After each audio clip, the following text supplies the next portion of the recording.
Енді бала мен сіздерге ертегі айтайын. Тек тыңдаймыз, иә? Ертеде, ешкі жүні бөтеде, орманда екі үй болыпты.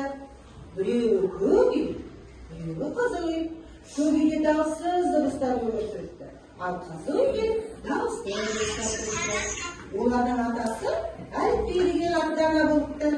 Осы екі үйдің қызыл үйшіктегі әріптері дауыс шығарып көңілді тұрыпты.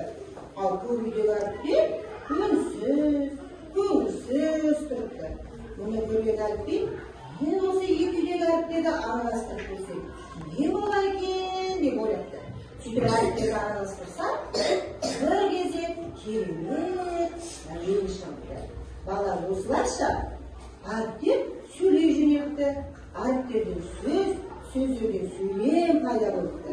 Енді бала әріппесіндерге құр келмепті. Сендерге өзінің керемет сиқырлы сандығын алып кетті бала.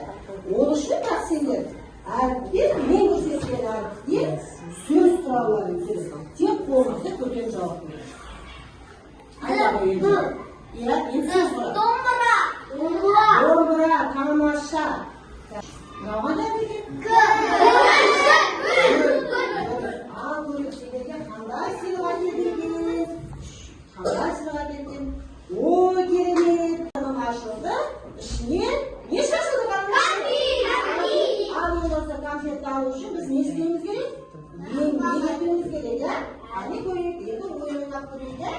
Конфетті алу үшін біз сендерге ойын ойнаймыз. Бірінші ойынымыз былай айтылады екен. Суреттің ішінен үш буынды сөзді табамыз. Тек қолымызды көтеріп қанайдан, содан кейін ғана сыйлық табамыз. Сыйлықты бірақ бала ертеңіне жинаймыз. Ал, қане, көріп тұрсыңдар ғой, иә?